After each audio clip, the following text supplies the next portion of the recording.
अस्सलाम वालेकुम friends, welcome back to Binte Saeed Kitchen and Life. Friends, आज फिर एक प्यारी सी सुबह का आगाज़ हो गया इस दुआ के साथ कि अल्लाह पाक हम सब का दिन खुशियों भरा गुजारे। जो बीमार हैं अल्लाह पाक उन्हें शिफा दे और जो दूसरों के लिए बुरा सोचते हैं अल्लाह पाक उन्हें हिदायत दे, आमीन। फ्रेंड्स, ये हस्बैंड सब्जियां कुछ लेकर आए थे रात, तो फिर मैंने कहा सुबह हाउस हेल्पर आ गई थी, कहती बाजी एक घर का काम रह गया वो मैं करके आती हूँ। तो उतनी देर में मैंने सोचा जल्दी जल्दी ये सब्जियां समेट लेती हूँ। ये भी मैंने सेट कर लिया और ये जो फली लाए थे ना, तो ये भी मैंने बॉईल करके रख लिया और मैं इसको अच्छे से किसी भी चीज़ में डाल के बना लूँगी। और ये चिकन भी आ गई थी, इसको भी मैं वॉश करके रखूँगी। फिर उसके बाद इतनी ज़्यादा 2 या 3 दिन से ना हवा चल रही है मट्टी वाली, जो कराची से है उन सबको पता होगा। इतनी मट्टी वाली हवा चल रही है कि मतलब पाँवों में भी ऐसा लगता है अगर नंगे पाँव चलो ना तो पता चल रहा है कि ना मट्टी है। तो ये देखिए मैंने बेटी के रूम का जो फ़ैन साफ़ किया है ना, तो कितनी ये मट्टी उतरी है, ये देखिए इस तरह बुर वाली और अजीब सी। फिर उसके बाद मैं लाउंज में आ गई थी क्योंकि हाउस हेल्पर भी आई हुई थी, वो अभी झाड़ू लगा रही है और मैं उसके साथ लग जाती हूँ। बस ये होता है कि सारा तो जो काम मैं कर सकती हूँ वो मैं करती हूँ और मुझे सुकून भी मिलता है कि ये मैं खुद करूँ तो कुछ दिन और चल जाएंगे। जैसे अब मैं पंखा खुद से साफ़ कर रही हूँ ना, तो ये अच्छे से नीट एंड क्लीन होगा और ये काफ़ी दिन तक गंदा नहीं होगा। पता नहीं क्यों, मैं आपको लास्ट में दिखाऊंगी। जो बिल्कुल किचन के पास पंखा है वो गंदा नहीं होता, ये दूर है ये गंदा होता है। यहाँ तो ऐसा है कि ये इस तरफ से फ़ैन चलता रहता है तो वो सारी कुछ थोड़ी बहुत चिकनाई अपनी तरफ खींच लेता है। और जो काउंटर स्लैब के ऊपर है ना, वो नहीं मतलब गंदा होता हमारा। मैं आपको आगे चल के कोशिश करती हूँ दिखाऊं। उसके बाद एलईडी पॉइंट थी, उस पर भी इतनी मट्टी आई हुई थी, वो भी मैंने कहा मैं धो लूँ। और गर्मी इतनी ज़्यादा 2-3 दिन से हो रही थी कि मतलब अगर हम किसी भी काम से बाहर निकल रहे हैं तो सही से सांस भी नहीं आ रहा है, इतनी अजीब सी गर्मी हो रही है। और ऐसा लग रहा है कि इतनी शदीद गर्मी में तो बारिश आ ही जाती है। तो अभी बस ये एलईडी पॉइंट भी मैंने अच्छे से साफ़ कर दिया और मेरी हाउस हेल्पर झाड़ू लगा रही है। फिर मेरे कमरे में मैं आ गई थी, मुझे काफ़ी दिनों से बेडशीट चेंज करनी थी, 2 हफ्ते से ज़्यादा हो गया था। तो फिर मैंने सोचा कि मैं ये बेडशीट चेंज कर लेती हूँ।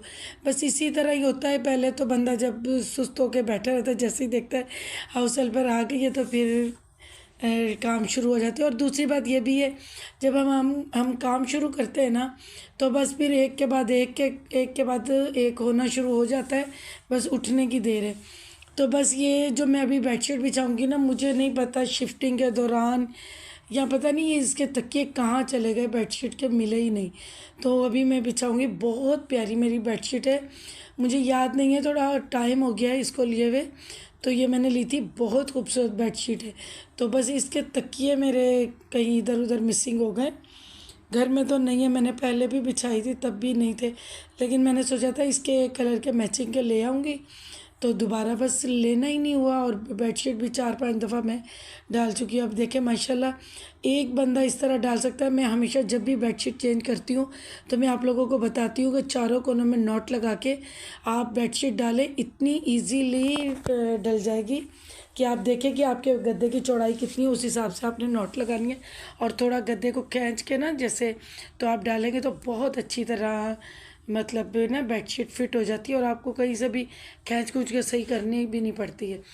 बाकी ये मैं आपको करीब से भी दिखा दूँ, पहले भी 1-2 बार मैंने डाली थी, मुझे कमेंट्स आए थे तो मैंने कहा आज मैंने उस टाइम तो मैंने आंसर नहीं दिया था, लेकिन आज मैंने डाली है ये बेडशीट तो मैं आपको आंसर दे देती हूँ।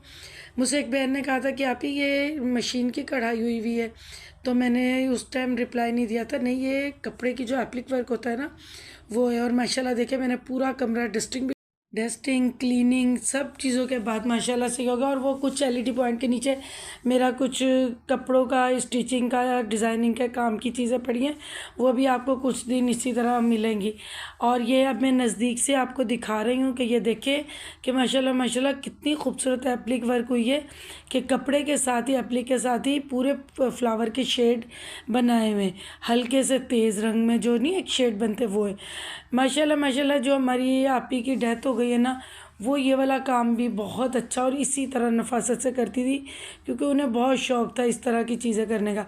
बाकी ये लाउंज के मैंने जो दीवार है ना, ये कुछ दिन पहले आपसे भी शेयर किया था व्लॉग में, ये मैंने सारी साफ़ की थी, तो आज मुझे सही लग रही है तो मैंने नहीं की। और ये देखिए मैंने बिल्कुल सारे सोफ़े भी झाड़ दिए, कवर उतार दिए। अब मैं बेटा आएगा ना, तो बेटा काम से गया है, तो बेटा फिर इस पे ना वो चढ़ा देगा। और उसके बाद मैंने आपसे कहा था ना कि मैं आपको दिखाती हूँ। अब ये देखें, ये किचन के काउंटर स्लैब के ऊपर है, देखें फ़ैन कहीं से भी गंदा नहीं हो रहा है। बस इसको मैं साफ़ कर लेती हूँ कि थोड़ी डस्ट आ गई हो, लेकिन ये गंदा नहीं होता है। और जो लाउंज में ये दूर है, तो ये तो बहुत जल्दी गंदा हो जाता है। बस इसी वजह से कि ये चलता है ना, जब खाना बन रहा हो, तो शायद हो सकता है कोई अपनी तरफ चिकनाई खींचता हो। और दूसरा, ये मेरी कुछ बहनें पूछ रही थी कि आप ही आपका जो सोफ़ा है इस पर वेलवेट है, मतलब वेलवेट से बने हुए हैं। नहीं, ये वेलवेट नहीं है, ये टर्किश कपड़ा है। और इसको मैंने इसीलिए कवर डाला है, देखे कि कितने साल हो गए माशाल्लाह, पाँचवा साल तो शुरू हो गया इस सोफ़े को, तो माशाल्लाह कितने नीट एंड क्लीन और प्यारे। क्योंकि मैं एक कवर चढ़ाती हूँ तो दूसरा उतार लेती हूँ, तो ये जो फिर सोफ़ों के जो कपड़ा है ना, जो ओरिजिनल, वो फिर गंदा नहीं होता। और माशाल्लाह किचन भी साफ़ हो गया। अभी मैं किचन में वीडियो शूट कर रही थी, तो इतनी तेज़ आवाज़ें आई, तो मैंने देखा कि इतनी मूसलाधार बारिश शुरू हो गई थी और बड़े बड़े ड्रॉप्स पहले गिरे कि उनकी आवाज़ें आ रही थी, फिर बारिश शुरू हो गई थी। शुक्र अल्हम्दुलिल्लाह। इतनी गर्मी थी कि हमें कुछ काम के सिलसिले में एक दो बार बाहर जाना पड़ रहा था, तो दिल नहीं चाह रहा था कि हम बाहर जाएं। अभी ये कि थोड़ा मौसम ठंडा हो जाएगा, तो फिर हम कल कुछ सामान है तो वो जाकर लेकर आएंगे। तो ये देखिए किस तरह बारिश हो रही है। और आप यकीन करें, 3 दिन से मिट्टी उड़ रही थी ना, बारीक मिट्टी, तो अभी बारिश के बाद बहुत ही प्यारी खुशबू आ रही है। अब आ जाते हैं हमारी रेमेडी की तरफ। मैंने एलोवेरा लिया है रेडीमेड, जिसकी 3 टेबल स्पून हमने लेनी है। एक लेना है एवियन का कैप्सूल, 1 चम्मच लेनी है टीस्पून हमने ड्राई मिल्क की, और हमने 12 से 15 चम्मच लेनी है दही की बग़ैर क्रीम के। और उसके बाद हमने थोड़ा सा कच्चा दूध लेना है, या टेट्रा पैक मिले या पका हुआ, जो भी आप ले लें। अगर कच्चा मिल जाए तो और बेहतर है। तो ये मैंने कच्चा दूध मंगवाया था और उसमें से मैंने थोड़ा सा लिया है। तो ये बहुत अच्छी रेमेडी है। और गर्मी भी बहुत हो रही थी और डस्ट भी आज हमारे सर में इतनी गई थी, तो ये मैंने इसलिए ये रेमेडी अक्सर लगाती हूँ। हमने दही को अच्छे से हैंड बीटर से फेंटना है। उसके बाद ये जो ड्राई मिल्क है, सूखा दूध जिसे कहते हैं, तो वो हमने डालना है। उसके बाद हमने 3 चम्मच के करीब एलोवेरा डालना है रेडीमेड।